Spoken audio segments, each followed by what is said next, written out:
Pessoal, uma boa tarde para vocês, né? Boa tarde a todos e a todas, né? Vamos começar aqui, vamos continuar a nossa aula, né? Nossa quarta videoaula de assistência de enfermagem em clínica cirúrgica, tá bom? Nós dividimos essa disciplina em 4 aulas. A primeira aula dela, ela abordava a temática sobre a introdução à clínica cirúrgica, no qual nós abordamos, né, para vocês o que é uma cirurgia, o que é a clínica cirúrgica, terminologias, termos, nomes, o que é período pré-operatório, intraoperatório, transoperatório, pós-operatório. Então foi abordar toda essa temática para vocês, né?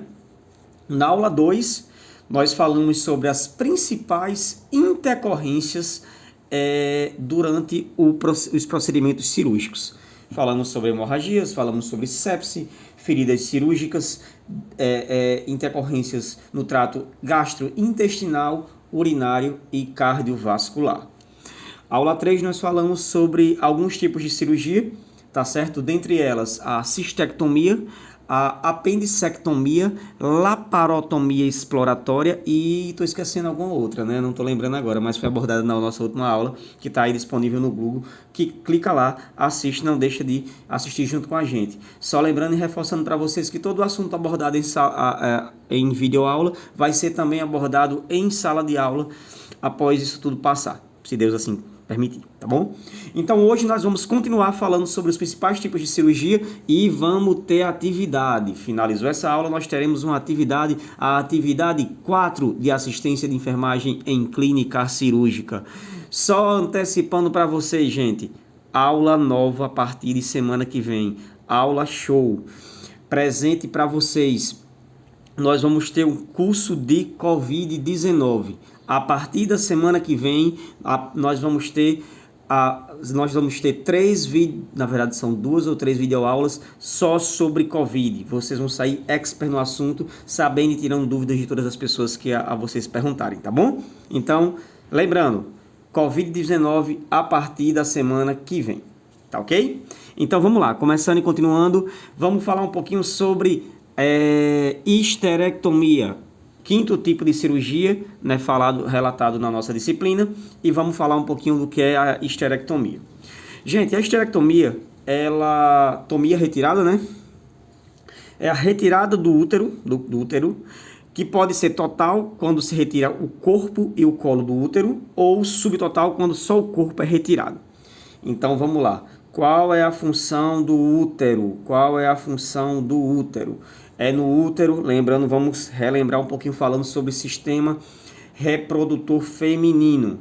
Tá lá o útero, né? Nós temos o canal vaginal, logo após nós temos o colo do útero. Passou o colo do útero, nós temos o útero, né? Que é aquele órgão em formato de pera, que ele tem a capacidade de ficar grande, né? De crescer. E com esta capacidade de crescimento, o útero ele tem essa função de alojar, né, o óvulo, alojar, né, esse feto, né, esse embrião que vai crescer e vai formar uma futura vida, né, e vai lá. Então a histerectomia pode ser total quando eu retiro o corpo e o colo do útero, e pode ser subtotal quando só o corpo é retirado. Na maioria das vezes é feita através de uma incisão na região abdominal, por onde se retira o útero, histerectomia abdominal. Então existe uma pequena diferença aí dos tipos de histerectomia. Histerectomia é retirada do útero, total ou parcial, dependendo do que for retirado.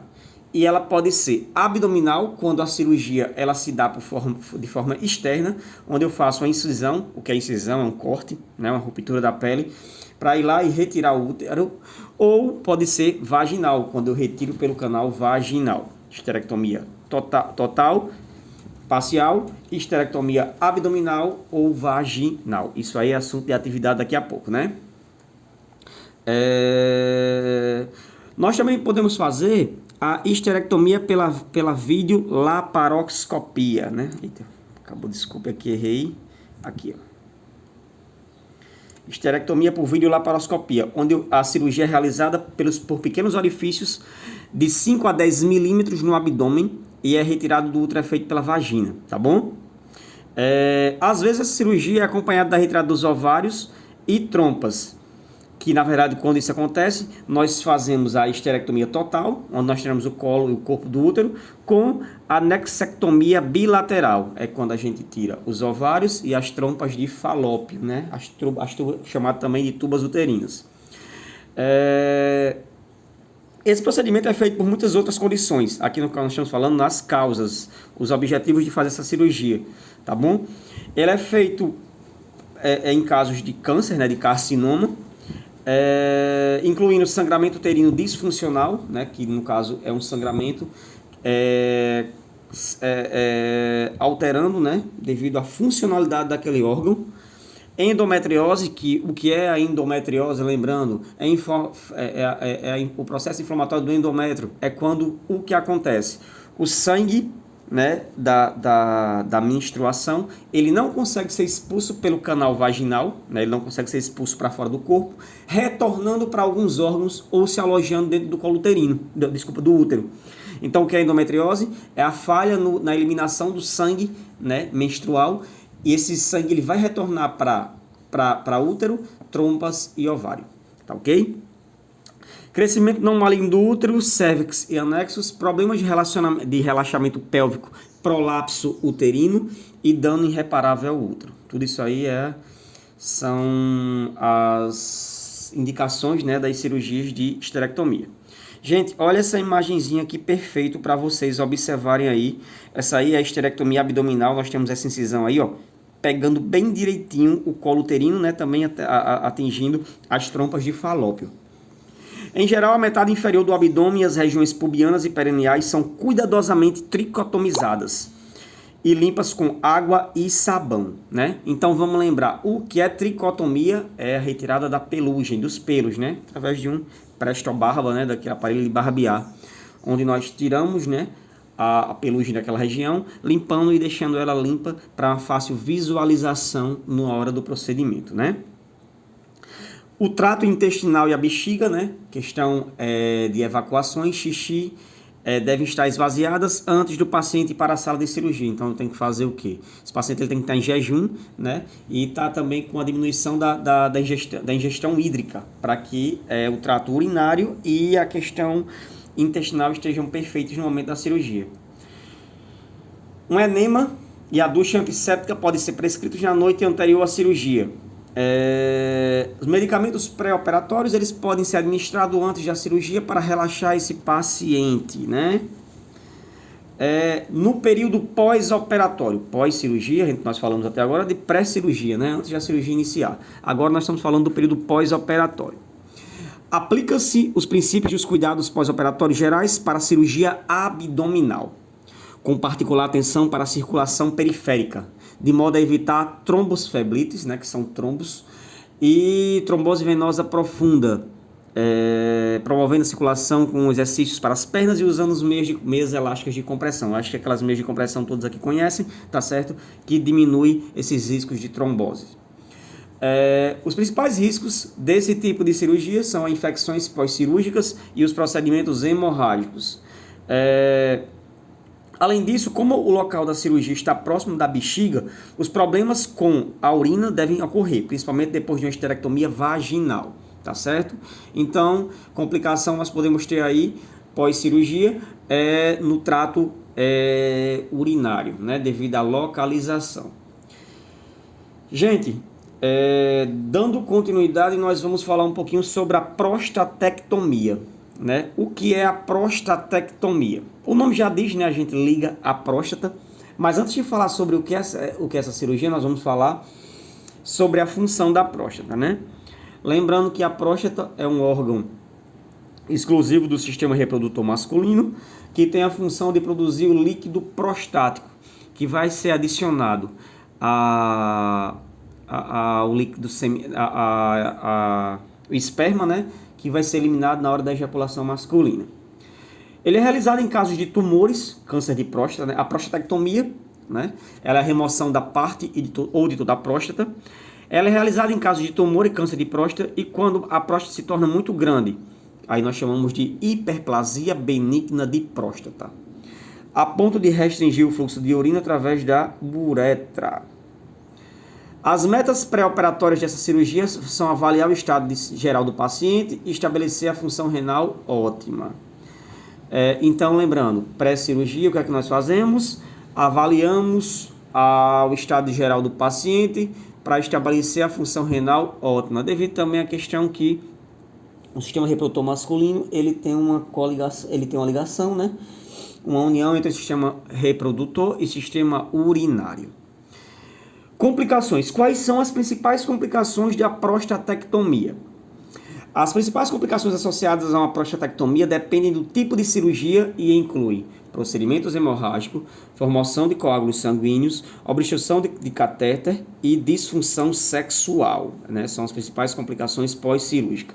Vamos agora para as orientações, né, recomendações e intervenções de enfermagem no pré e no pós-operatório. Qual é a nossa função no período pré-operatório? Reduzir a ansiedade do paciente através da comunicação e retirar qualquer dúvida que o paciente tenha relacionado ao procedimento cirúrgico. Monitorar os padrões de urina do paciente, meias de compressão elástica podem ser aplicadas através da cirurgia para prevenir a trombose venosa profunda e um enema pré-operatório administrado, né? No pós-operatório, deixa eu botar isso para baixo para facilitar aqui para vocês, para não misturar. Só um minutinho. No pós-operatório, o que é que nós fazemos? Nós administramos medicamentos analgésicos quando prescrito para aliviar a dor pós-cirurgia. Monitoramos as complicações importantes como procedimentos hemorrágicos, infecções, trombose venosa e obstrução do catéter. Encorajamos o paciente a deambular no dia seguinte à cirurgia. Lembrando, essa deambulação ela é importante para quê, gente? Para quê? Eita, eu vou misturar aqui, nós misturamos duas patologias, mas ficou mais fácil agora. Essa deambulação é importante porque é através da deambulação que o sistema digestivo ele vai voltar às suas atividades normais, como eu já falei para vocês. Lembram disso? Quando nós citamos que passou a cirurgia, se orienta que essa pessoa volte a deambular para estimular o sistema digestivo a voltar a trabalhar de forma plena e funcional, né?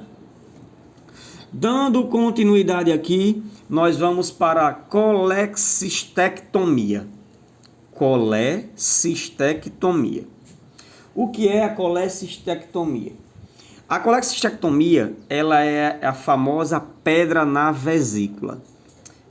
Como eu estou fazendo com vocês, antes de explicar o que é antes de explicar como é que se dá o procedimento cirúrgico, eu estou falando um pouquinho sobre a função de cada órgão, né? Qual é a função da vesícula biliar?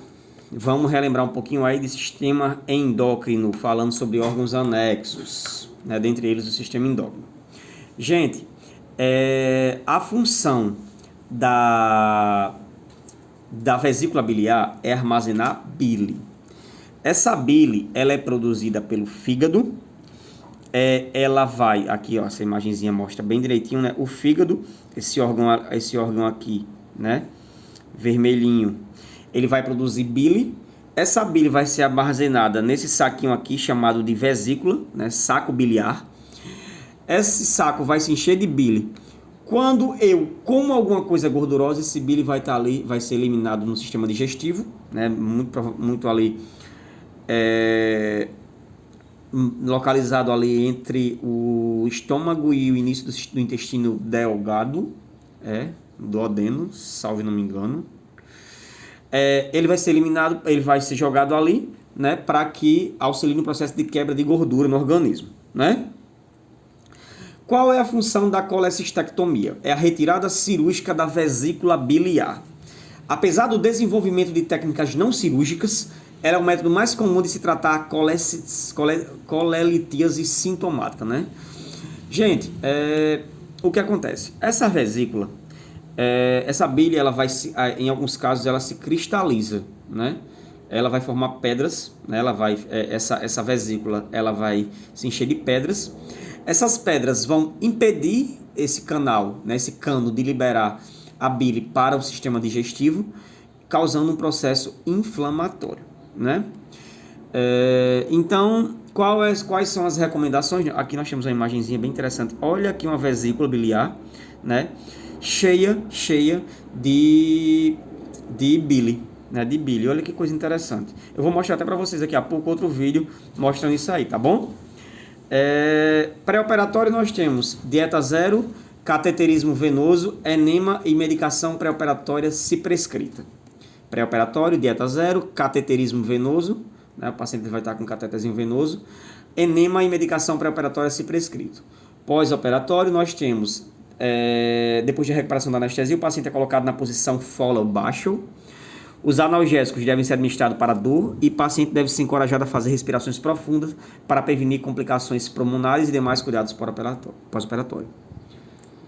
Vamos mostrar só uma imagenzinha para você aqui. Foley baixo.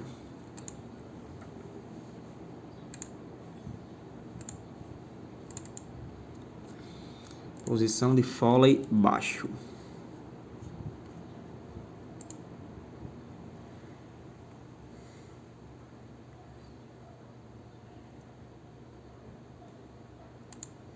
Posição de Foley. Tá bom? Olha aqui. Posiçãozinha, tá bom? Só para reforçar com vocês, ó. Tá ok? Posição de Foley. Tá certo? Deixa eu só ligar aqui. Pronto, Foley baixo, né? Deixa eu só reforçar com vocês aqui o que eu vou mais... Tem mais uma observaçãozinha para tirar sobre essas cirurgias, né? Deixa eu só ver aqui.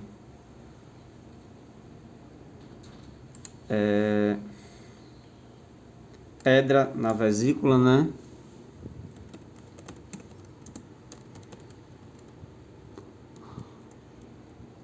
Tem uns vídeos bem interessantes, eu queria ver se eu consegui encontrar. Mas eu não sei se eu encontro, né? Deixa eu ver. Pronto.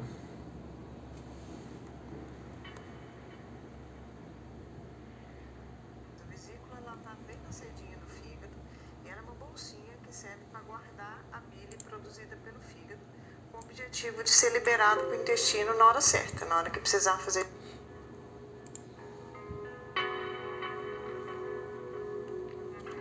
A vesícula ela tá bem na saidinha do fígado e ela é uma bolsinha que serve para guardar a bile produzida pelo fígado, com o objetivo de ser liberado para o intestino na hora certa, na hora que precisar fazer digestão, principalmente das gorduras. Alguns indivíduos têm uma tendência, isso já genético, hereditário, independente do que ele come, dos hábitos de vida, dessa bile ficar mais espessa e formar uma lama, uns gruminhos. E esses grãozinhos, essas areinhas podem se consolidar em pedras. Essas pedras podem ser microcálculos ou micropedras, ou cálculos maiores, ou um cálculo único. Eu sentia muitas dores abdominais e elas foram piorando ao longo do tempo. Essas dores foram só piorando, até que chegou um ponto que um dia eu tive uma crise muito forte.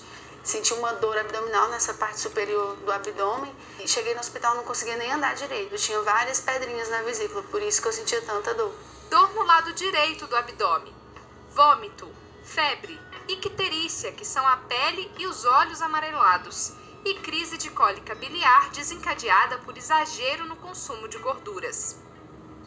A vesícula, a partir do momento que produz cálculo, mesmo que esse cálculo saia, vai produzir de novo. Infelizmente, a medicina não evoluiu para nenhum remédio que dissolva esses cálculos. Nada que a gente vai fazer vai evitar de ter cálculo, formar novos cálculos na vesícula. Então, a tendência de ter que tirar a vesícula em algum momento para esse paciente não ter problema é uma realidade. Indicações cirúrgicas para a retirada da vesícula: paciente que já teve crise de cólica biliar, paciente com pancreatite biliar ou pacientes idosos.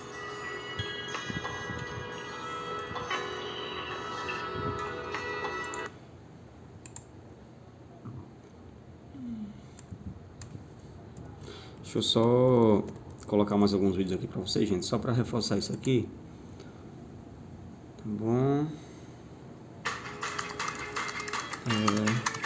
O vídeo de hoje é eu dando banho no Johnny.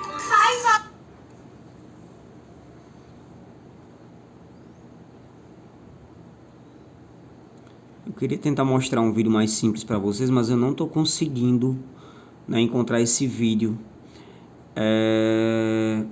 Eu até tenho procurado, tenho salvado para mandar para vocês, já que nós estávamos aqui em aula, né? Para vocês verem, mas infelizmente eu não consegui, né? Então eu queria só o da colecistectomia.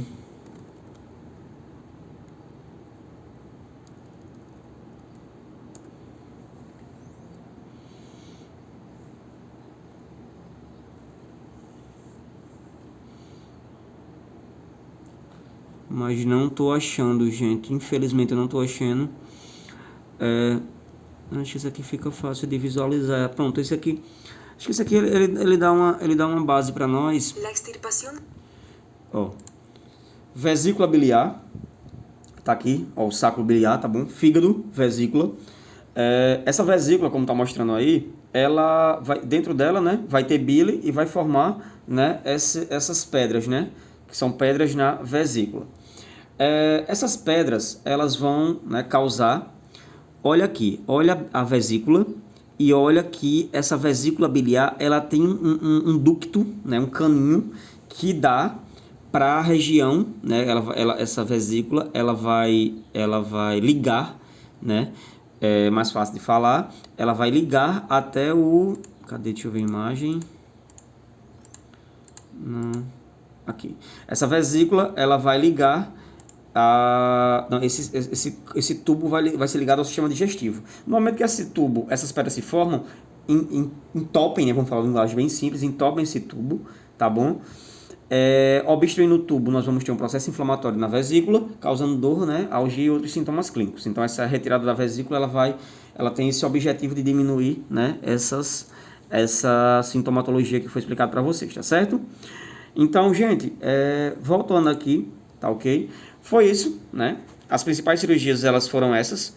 Nós vamos ter uma atividadezinha agora, vou mandar para vocês daqui a pouquinho, sobre esses assuntos que nós estudamos, tá bom? Qualquer dúvida vai ser tirada em sala de aula. Todo esse assunto dado aqui vai ser dado em sala de aula novamente, como eu falei para vocês. Ótimo dia, ótima semana, um grande abraço a todos e a todas, tá certo?